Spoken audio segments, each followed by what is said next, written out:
And what mistakes have you made in your career that you feel like others should learn from? Tell me, what do you actually do for a living? I'm actually a quantity surveyor by profession. Well, I'm semi-retired at the moment, Okay. but I was in the motor industry by career. Back then, I would have never anticipated to be at the level that I am Today. in my industry right now. So I would tell anybody to have a goal, set the goal, and get there.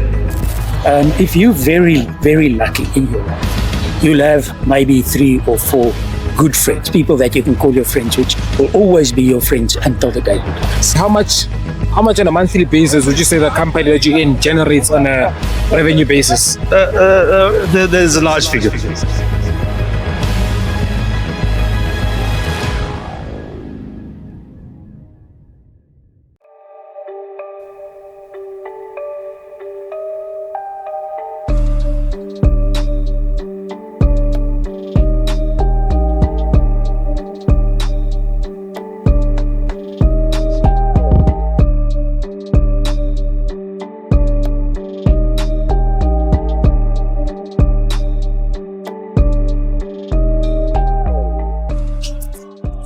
YTOPIA.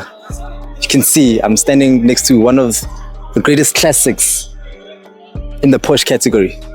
And I'm catching up with the owner now. Today I'm here with Eugene, Eugene. How you doing, Eugene? I'm well and you. I'm well. Kumaran Pillay. Okay, do you mind telling me what do you actually do for a living? Retired. Retired, and what did you do during your junior time? I'm an environmental consultant. I'm actually a quantity surveyor by profession. Do you mind elaborating actually what that actually is? So a quantity surveyor is a construction professional. I work in the construction industry. And in a project environment, we tend to handle cost management for large construction projects. And what challenges did you experience as an environmental consultant? You're probably going to cut this out. What industries would you advise younger people today to get into? I think there are too many people going into social sciences. I think when it comes to engineering and architecture, I think, and doctors, the professions. And I think probably the best thing to go into some sort of a financial thing. I see. Accounting, quantity surveying, construction, project management. There's always a scope, maybe not in South Africa at the moment because our economic conditions, but throughout Africa, there's still a lot of work. There's a lot of work that must be done. Yes. And then in the industry that you're in, what are the sort of challenges you actually face on a day-to-day basis? So I work in large infrastructure projects, large infrastructure water projects, as well as aviation, rail port. And the majority of those issues center around funding of projects. Most of these come from state-owned entities. I've worked in that industry previously.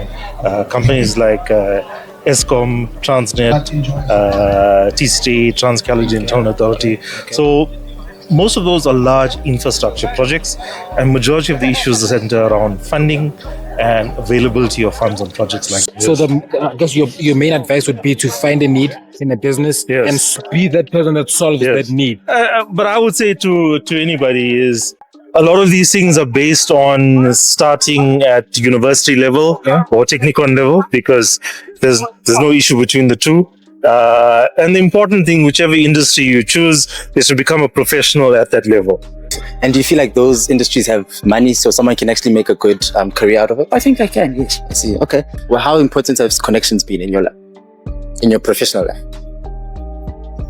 It's been very important, but the question the contacts you make are contacts that come out of having done work with people in the past. You know, the older you get, the more people you've worked with, and the bigger the pool of your support becomes.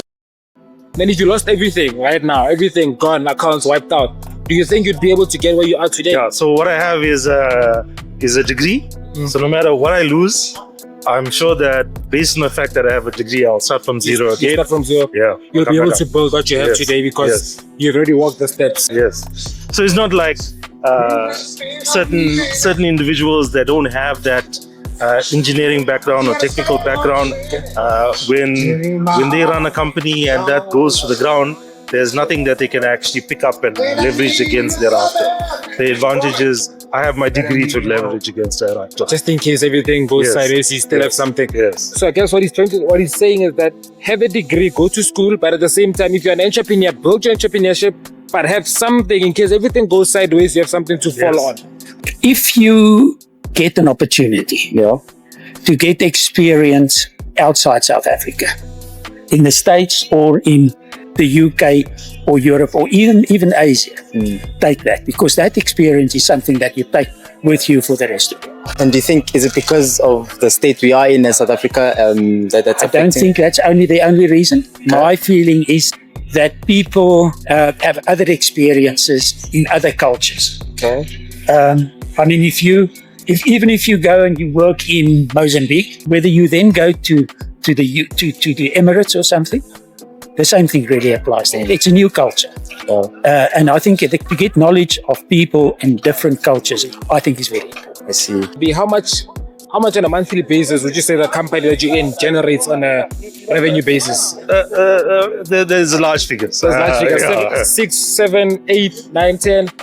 I can't give you a figure right now, but those are large figures. It goes- With a staff of 160 people in South Africa alone, if you look at Africa wide, it's a large majority. It's big. And it's a global company, and there's always opportunities out there. I never had the idea of building an empire. Okay. It was never my idea. My idea is go into a profession or a job where you enjoy yourself. That's the only thing. If you don't enjoy yourself, don't do it. I see. What's the most important thing to you as a person today? Friendships. If you're very, very lucky in your life, you'll have maybe 3 or 4 good friends, people that you can call your friends, which will always be your friends until the day you die. And those are the things that you've got to change. I see. My last question is going to be, if you're to advise your 20-year-old self, so back then when you're 20, what would you actually tell yourself back then? Back then, I would have never anticipated to be at the level that I am Today. in my industry right now. Yeah. So I would tell anybody to have a goal, set the goal, and get there. Sometimes it's a little bit of luck. Sometimes it's a lot of hard work. And majority of the time, it's a lot of hard work. It's a lot of fun.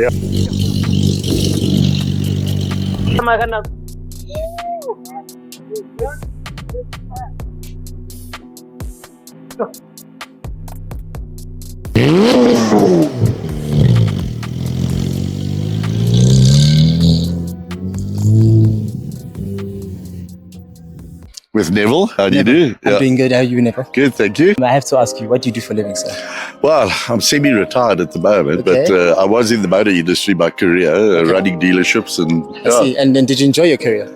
immensely. I'm a petrol head, so Okay. yeah. Okay. And what advice would you give to someone who also wants to follow your path? And Well, just work hard. I mean, nothing comes for nothing. You know, you got to put your back into it, and you got to work hard and work wisely with money. Try not to pay interest. That's what I would say. Yeah. so stay away from debts. Stay away from debt. Yeah. I see. Yeah. Do you think that's the one thing that's holding a lot of people back? I think so. Yeah. Okay. With the current interest rates, it's eating up money. You know. see. So. Okay. In today's age, what would you advise someone to do? Which industry? It changes all the time. I've just been talking to my friend who's just left now, and the pharmaceutical industry is lots of money to be made there. Okay. Or the vanity industry, what I call the vanity industry, which is your makeups and your hair and whatever. Oh, I see. I see. Do you think there's a lot People make a lot of money there. Oh, okay. And so, yeah, I would go into that. Yeah. Especially in this economy, in this country, do you think it's generic across the globe, or is it specifically in South Africa? I think it's across the globe, but I've noticed South Africans, I mean, we all want to look good and, so the vanity industry and pharmaceuticals, that's what I would say. Were you a business owner during your career? Did you I was, yes, Okay. yeah. And how does it compare to someone with a typical 9-to-5 job? I've always said that you're never going to make money just earning a salary. Yeah, you've got to be the business owner. But the business owner gets paid last. But you've got a better chance of making money. I see. Is that just the principle of business that the owner should be paid last? Or? Yes, I think you've got to pay your staff. You've got to, run the business properly, and then your staff has got to be paid. And Yeah. you take whatever's left, and hopefully there'll be a lot. I see. And what was the secret to scaling your business? So when you started it to where it ended, what was the one thing that you think took your business to a different level? Again, cash management, your debtors, your asset management. You got to control that. Make sure that you're getting the money in, and you're not having dead stock. I was in the motor industry, so parts stock. You can't have dead stock in a parts bin. So. How does someone learn how to handle their money? I think there's a lot of courses available, the short-term courses. And just find one and just go and understand about basic financing. I think that is just so important. Okay. Why push? Quality. Quality, passion. I mean, in my student days, this is what I wanted. Okay, I see. So it's always just been a dream of yours to have a Porsche. It's been a dream, yeah. Do you think it's the best brand of cars out there, or not necessarily? But there's good brands out there. But which one do you think will take over Porsche? Difficult to say. Difficult to say.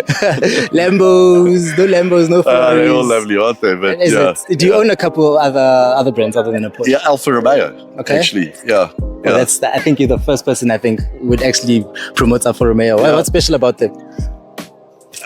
The Italians, the design, the passion behind Alfa Romeo. I love Alfa Romeo. I see. Okay, no, thank you so much for your time. So You're welcome. I just take 2 or 3 minutes. Okay. Okay, it's just